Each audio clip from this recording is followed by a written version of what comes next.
petites bulles, bienvenue dans la bulle de Virgie. Une petite guidance aujourd'hui avec l'oracle Sacré-Cœur. J'espère que vous allez bien, que tout se passe bien pour vous. On va voir quels sont les messages qu'on veut nous faire passer aujourd'hui. Oups là, oh, bon, tout n'est pas retourné, donc je vais juste prendre, ouais, ça fait même beaucoup. Celle-là c'est montré, celle-là aussi, je les prends. Celle-là ne s'est pas retournée et celle-là s'est retournée. Voilà, on va faire comme ça. Parce qu'on en avait beaucoup. Et si je prends tout ce qui s'est retourné, ça ne va pas le faire. Donc voilà, j'ai pris celles qui se sont montrées. Vous voulez qu'on les voit. Ah ben voilà, dis donc, il y en a plein qui veulent qu'on voit aujourd'hui. On a des cartes exhibitionnistes, mesdames. On a des cartes exhibitionnistes qui veulent qu'on les voit, qui viennent se montrer. Exhibition ici. Alors, on nous parle de valeurs et de croyances, de nouvelles relations, de flash et de périodes de rencontres. D'un côté, la carte négative. Donc, faites attention, si effectivement il y a des rencontres, c'est peut-être pas la meilleure chose pour vous. Soyez attentifs. Il y a un moment cocooning ici.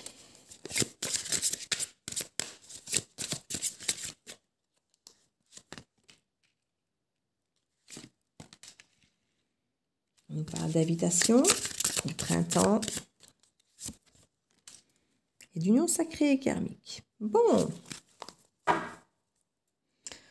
En dos de deck, on a la gestation. Donc, on a quelque chose en cours, d'entourage proche, rêve et espoir. On peut avoir des rêves et espoirs par rapport à des personnes proches et tout ça. On nous dit que c'est en gestation. Ça se fait lentement, mais sûrement. Il y a des schémas répétitifs. Déplacement et voyage, mise au point. Ouais, il y a des mises au point à faire par rapport à des schémas répétitifs que vous avez vécus par le passé. Ça peut être avec des personnes que vous connaissez déjà, puisqu'on parle d'entourage proche, mais ça peut aussi être avec des personnes qui ne sont pas forcément, je ne vais pas dire pas proches de vous aussi, puisqu'on dit proche, mais vous ne côtoyez peut-être pas forcément régulièrement. Hein. Ça peut être de la famille que vous avez un petit peu lâché prise, ça peut être des amis que vous voyez moins. Bon, avec les conditions actuelles, on a vu beaucoup moins de personnes. On a peut-être lâché un petit peu du lest avec certains liens. Donc, il y a peut-être des liens à reconstruire ou des personnes qui vont revenir vers vous. C'est pas impossible. Que ce soit amoureux ou non. On nous parle quand même ici de périodes de rencontre. On nous parle aussi de moments de cocooning. Donc, à mon avis, on est dans une période ici où on est quand même fort dans le retrait. On a vraiment la rencontre d'un côté et le cocooning de l'autre. Presque deux situations un peu opposées. Et on nous dit que c'est un petit peu justement peut-être ça le côté négatif, c'est que vous ne savez peut-être pas sur quel pied danser, de se dire voilà, est-ce que je reste dans ma bulle, dans mon cocooning où je suis bien, ou est-ce que quelque part je vais vers l'extérieur pour tenter de rencontrer des gens. C'est possible qu'il y ait ce genre d'interrogation. On nous parle en tout cas de valeurs et de croyances ici qui peuvent effectivement rapprocher certaines personnes. On voit qu'il y a des invitations ici. Il peut y avoir des invitations, bon, on arrive proche des fêtes de fin d'année et autres, mais ce n'est pas forcément ça, puisque bon, on sait bien qu'on va être de moins en moins nombreux à pouvoir s'inviter l'un l'autre à ce niveau-là, donc ce serait plutôt, je pense, un tête-à-tête et pas forcément un truc de famille ou d'amitié nombreuse, je pense. On a vraiment ici une histoire de valeurs et de croyances qui est plutôt, je pense, liée à un tête-à-tête ou à un tout petit groupe. Voilà, je ne vois pas quelque chose où il y a du monde. On nous parle effectivement de nouvelles relations par rapport à ces croyances et à ces valeurs qui seraient forcément, je pense, communes ici. On nous parle de flash.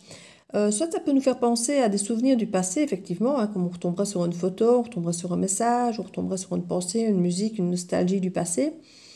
Soit on peut avoir des images qui nous viennent par rapport à l'avenir éventuellement. On se dirait, ah oh, tiens, savoir se projeter, vous voyez, ce côté où on se sent capable avec cette personne ou ces personnes qui ont les mêmes valeurs, les mêmes croyances que nous, capable de se projeter dans des projets ou dans des choses où on se dit ah oui, ça je me verrais bien là, je me verrais bien faire ça. Vous voyez, il peut y avoir cette énergie-là aussi.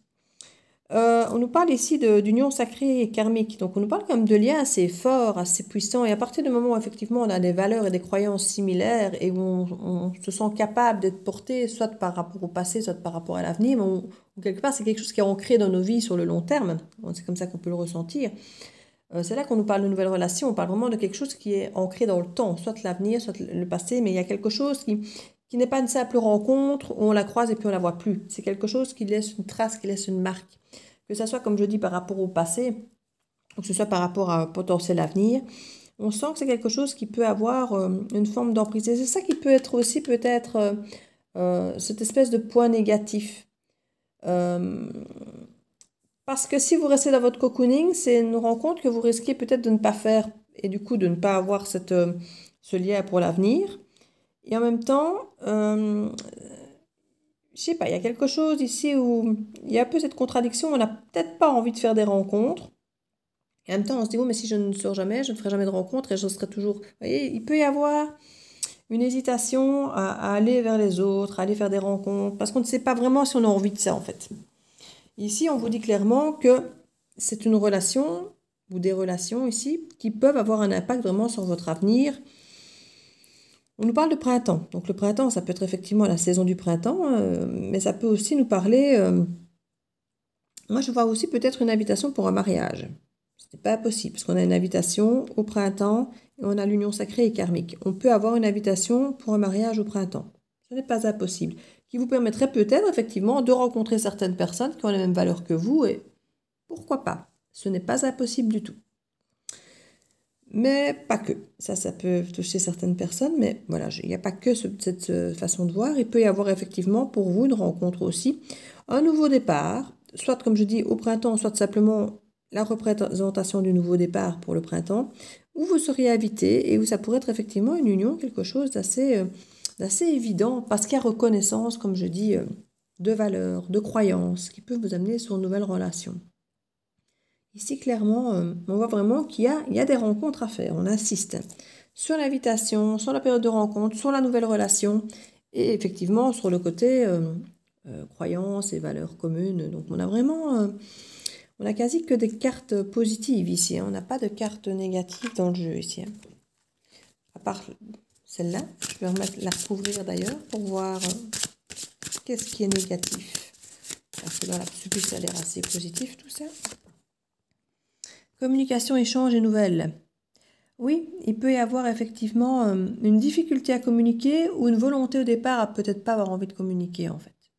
J'ai l'impression que vu que vous êtes dans votre bulle en mode cocooning, il peut y avoir effectivement, on parle de période de rencontre, mais vous pourriez effectivement rejeter un petit peu cette communication. Vous pourriez ou ne pas l'apprécier ou ne pas. C'est peut-être aussi des gens qui vont venir vous bousculer, vous contrer avec leurs croyances et leurs valeurs et peut-être venir un petit peu, je ne vais pas dire au conflit, mais au débat, vous voyez. Et ça peut être très stimulant, mais en même temps, parfois, c'est moi non, j'ai pas envie qu'on vienne me contrarier, qu'on vienne me piquer, vienne me... Voilà, que je suis obligée encore de défendre mes valeurs, de défendre mes trucs, et j'ai pas envie de ça, donc à la limite, couper la communication, alors qu'en fait, ça peut justement vous apporter quelque chose de chouette. Donc on sent qu'au niveau de la communication, dans un premier temps, c'est peut-être pas idéal ou facile, hein, ou vous n'avez peut-être pas envie, en fait. On nous parle de période d'attente et d'amour partagé et heureux. Oui, il pourrait y avoir effectivement, écoutez, si c'est au printemps que ça se déclare, hein, qu'il y a une invitation, vous allez effectivement passer du temps avant ça, hein, parce que c'est quand même le 21 mars, le printemps. Donc d'ici là, peut-être qu'il va y avoir des communications qui au départ ne vont pas vous plaire plus que ça, ou vous n'aurez pas envie d'avoir, ou vous préférerez peut-être laisser sans lendemain, hein, communiquer peut-être simplement sur Internet et autres, puisqu'on va vraiment les réseaux ici, même si on peut avoir le téléphone. Et on nous parle vraiment d'une période d'attente. Donc il peut y avoir un moment où on ne communique plus, ou bien on se contente de communiquer, mais il n'y a pas de rencontre. Et puis on nous parle quand même d'amour partagé et heureux. Donc pour moi, il y a quand même, grâce certainement à ces valeurs, et à ces croyances, et à cette communication, des sentiments qui pourraient s'installer ici. Hein. Moi j'ai l'impression qu'il y a quelque chose.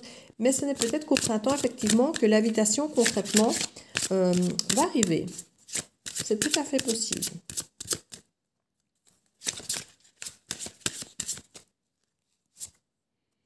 On parle d'une étape à franchir au niveau de l'invitation. Désir, envie, passion. Ouais. J'ai l'impression que c'est quelque chose qui va beaucoup se passer sur Internet ou au téléphone ou autre, où vous n'allez pas vous voir. Et le moment où l'autre va vous proposer une rencontre, ou bien que vous allez proposer une rencontre, ça va vraiment être cette espèce de cap déterminant. C'est peut-être quelqu'un qui n'habite pas si près de vous et quelque part se rencontrer demande finalement de faire un chemin, de faire quelque chose. Et qu'on se dit, oui, mais si je fais le chemin, c'est pas juste pour croiser quelqu'un qui m'intéresse pas plus que ça, c'est qu'on se rend compte qu'il y a quelque chose de plus. Et cette invitation est vraiment cette espèce de preuve de pas, d'étape qui nous montre qu'il y a vraiment un intérêt en fait. Et d'autant plus si l'autre dit oui. Parce qu'ici, on sent vraiment que normalement, on est dans le cocooning et on n'a pas envie en fait. Voilà, on les rencontre, on n'a pas envie, on préfère cocooner, on n'a pas envie de sortir de chez soi, on n'a pas envie de voir du monde. Ouais, on interagit un petit peu sur Internet ou autre, mais voilà, on n'est pas pressé, hein, il y a cette forme d'attente, on n'est pas pressé. Et quelque part aussi peut-être oui, mais voilà, c'est pas parce que ça se passe bien dans les messages, Internet et tout ça que quand on va croiser l'autre face à face, qu'il va forcément se passer un truc. Et là, du coup, l'invitation va vraiment être cette étape.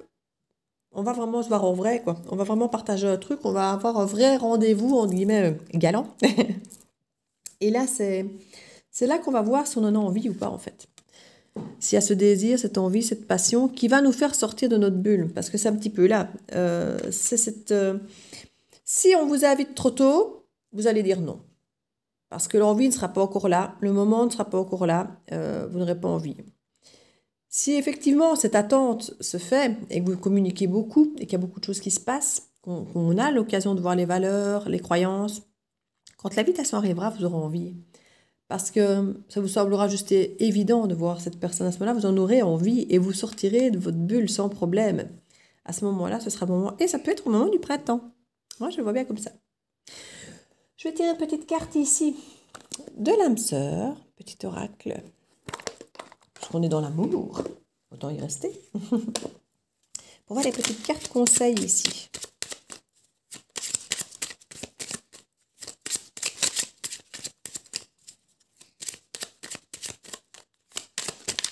Alors, voilà une. Hop.